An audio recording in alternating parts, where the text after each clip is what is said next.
adventurers, Ben and Tabitha, and you're watching the Melick Adventures with a read aloud or story time with Ben. On today's video, before we get there, if you're new to the channel, Mr. Astro here is going to tell you to go subscribe.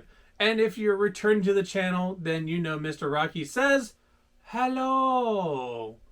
But everybody, make sure you like the video, subscribe, and comment down below, and as also share the video. Today on Storytime with Ben, we're going back into a classic. Last time we read Tangled. Today we are reading Walt Disney's Snow White and the Seven Dwarfs. A classic one that Tabitha has been waiting for so very long, and she wants to hear it. So let's get started. Walt Disney's Snow White and the Seven Dwarfs. Long ago, in a faraway kingdom, there lived a lovely young princess named Snow White. Her stepmother, the queen, was cruel and vain. She hated anyone whose beauty rivaled her own, and she watched her stepdaughter with angry, jealous eyes.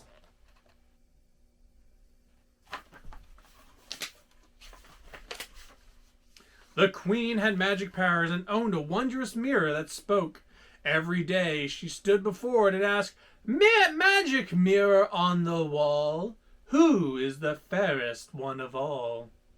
And every day the mirror answered, You are the fairest one of all, O queen, the fairest our eyes have ever seen. As time passed, Snow White grew more and more beautiful, and the queen grew more and more envious. So she forced the princess to dress in rags and work from dawn to dusk.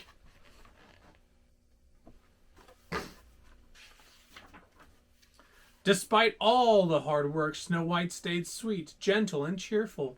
Day after day she washed and swept and scrubbed, and day after day she dreamed of a handsome prince who would come and carry her off to his castle. One day when the queen spoke to her mirror, it replied with the news she had been dreading. There was now someone even more beautiful than the queen, and that person was Snow White.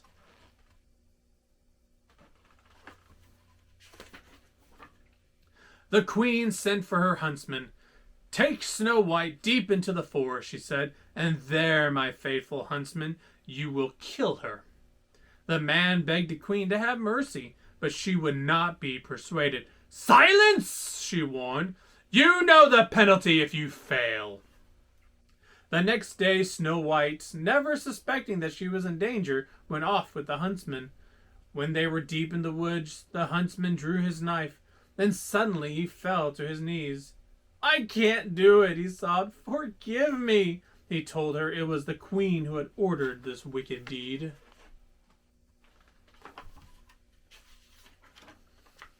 The queen? Gasped Snow White. She's jealous of you, said the huntsman. She'll stop at nothing. Quick, run away and don't come back. I'll lie to the queen. Now go, run, hide. Frightened, Snow White fled through the woods. Branches tore at her clothes. Sharp twigs scratched her arms and legs. Strange eyes stared from the shadows. Danger lurked everywhere. Snow White ran on and on.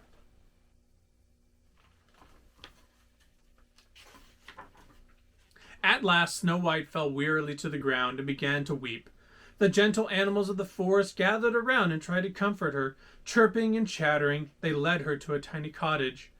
Oh, said Snow White, it's adorable, just like a doll's house. But inside, the little tables and chairs were covered with dust, and the sink was filled with dirty dishes.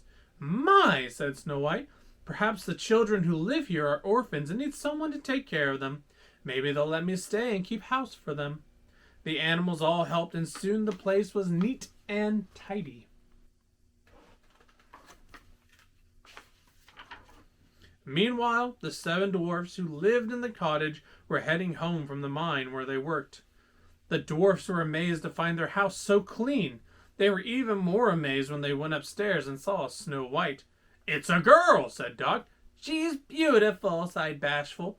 Ugh, said Grumpy. She's going to be in trouble. Mark my words.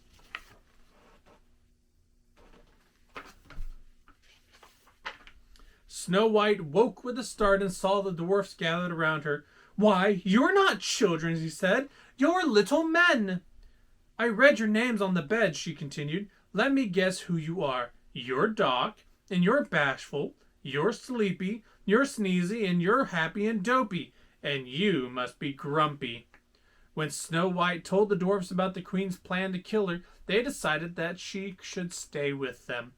We're asking for trouble, huffed Grumpy. But we can't let her get caught by that wicked queen, said Doc. The others agreed.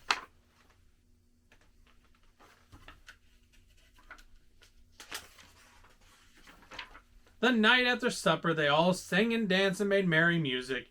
Bashful played the concertina. Happy tapped the drums. Sleepy tooted his horn. Grumpy played the organ, and Dopey wiggled his ears. Snow White loved her new friends, and she felt safe at last. Meanwhile, the queen had learned from her mirror that Snow White was still alive. With a magic spell, she turned herself into an old peddler woman. She filled a basket with apples, putting a poisoned apple on top. One bite, she cackled, and Snow White will sleep forever. Then I'll be the fairest in the land.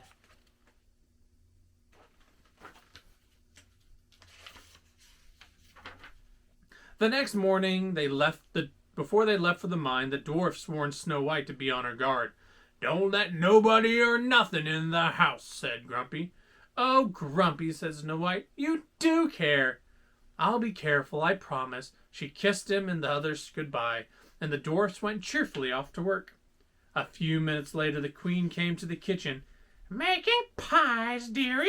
She asked. It's apple pies the men love.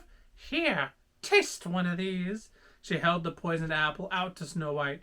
Snow White remembered the dwarf's warning, but the woman looked harmless and the apple looked delicious. Snow White bit the apple, then with a sigh, she fell to the floor.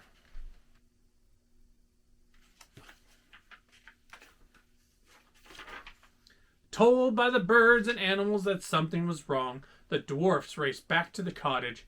They saw the queen sneaking off, and they ran after her.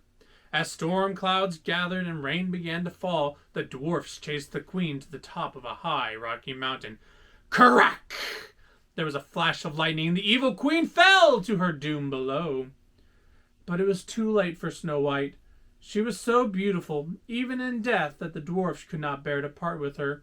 They built her a coffin of glass and gold, and day and night they kept watch over their beloved princess.